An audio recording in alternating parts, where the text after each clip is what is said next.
engineered creatures. Your genetics has been manipulated.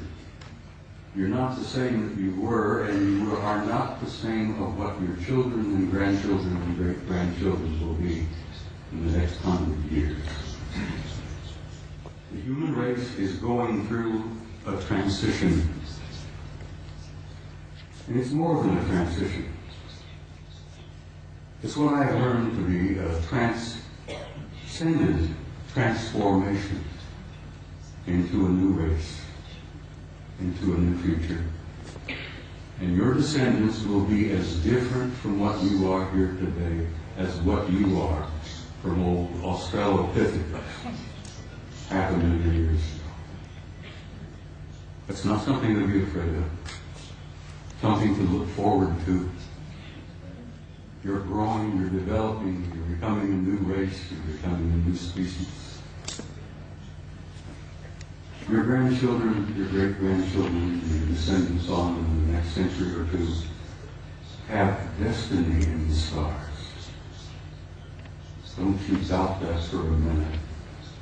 This species, this race, this troublesome bunch of monkeys has a destiny in the stars. And we are a part of this infinite universe filled with intelligent life. And we have been from the beginning, but we're only now beginning to wake up and see it. Only now are we beginning to open our eyes and listen with our ears and look out there and say, all right, where have I been? What am I now? Where am I going? As I said, your destiny is in the stars. Your generations to come, your descendants, your grandchildren, great-grandchildren, will go out there and they will claim their rightful place in a universe filled with intelligent life.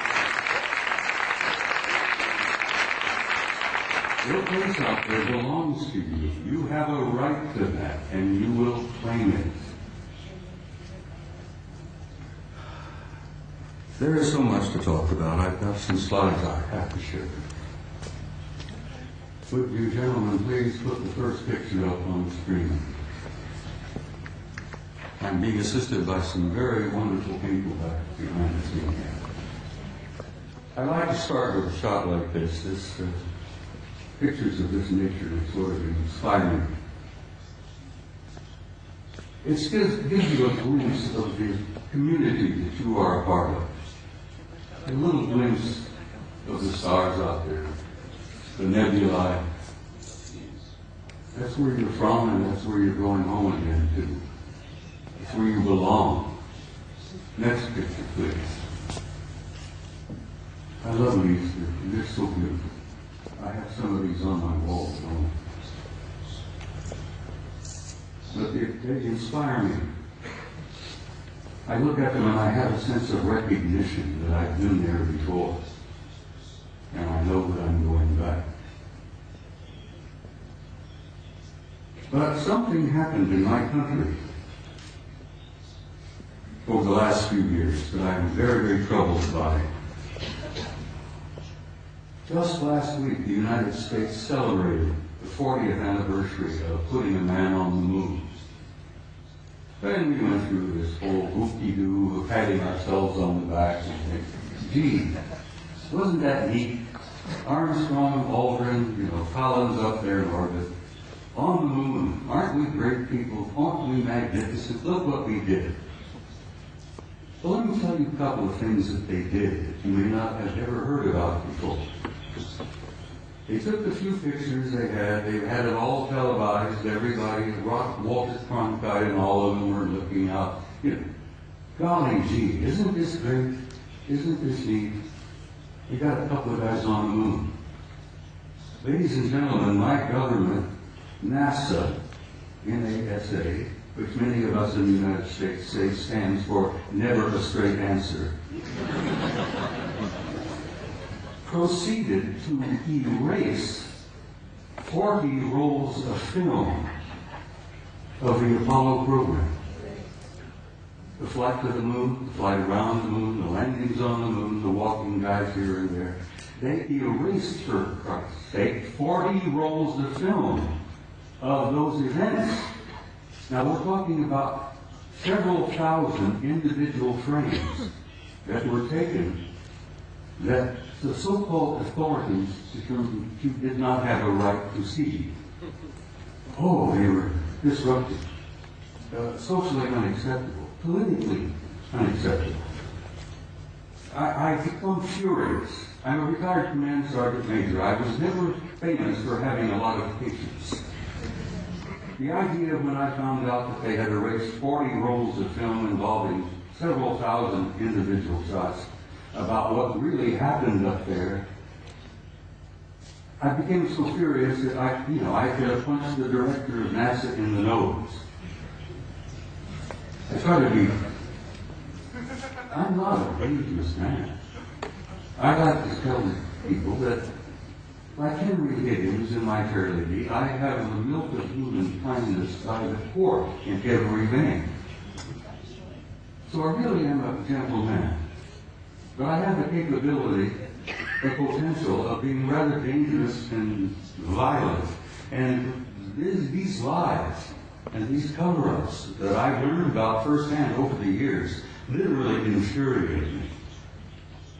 And I hope it infuriates you, because these authorities, these nitwits in high positions of power, who are proceeding to spend all the money that the American people make for their own use, for their own private programs, and then lie through their teeth about what the truth really is. Well, thanks to the idea that there were a few employees in NASA 40 years ago, even today, there are some good people working there, decent people, honest people. I have some film that they preserved that was not destroyed. Gentlemen, put up the next picture for me.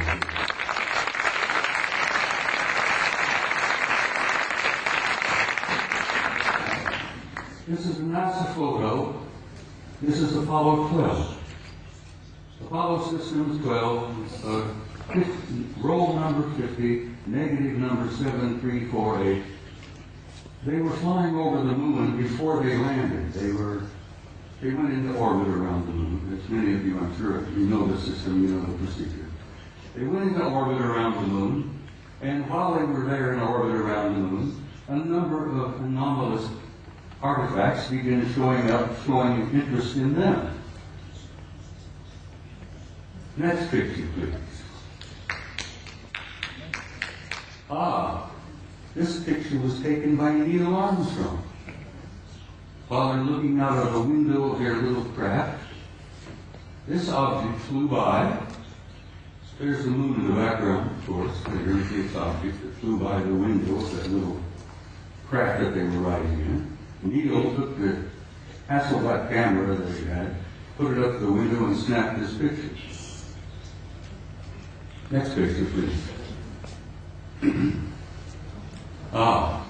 NASA Apollo 12. Roll 51, negative number 8653, something like that.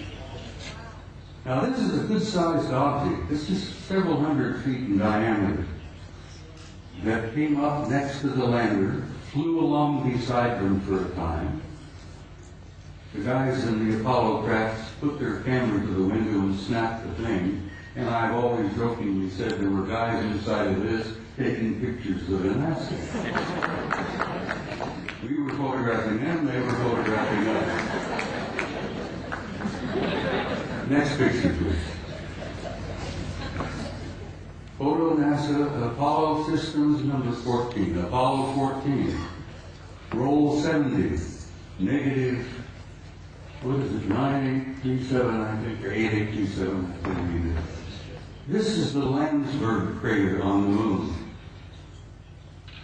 The guys in orbit above the moon were particularly fascinated by Landsberg. They had been given a special assignment to take pictures of Landsberg because the crater, which they designated as Landsberg, had things going on in the crater that were very anomalous. There was construction going on. There were enormous facilities in the middle the crater up there. So they were specifically designated and assigned to photograph Landsberg to see if they could figure out what the hell's going on down there in the crater on Landsberg. While they were looking at Landsberg, this object happened to express interest in them and flew by. Now this line is an artificial line that was drawn to show you the direction that this object was going. This is a good-sized object flying past the Apollo lander. God, I'm so glad that some of these were fake. I still get angry.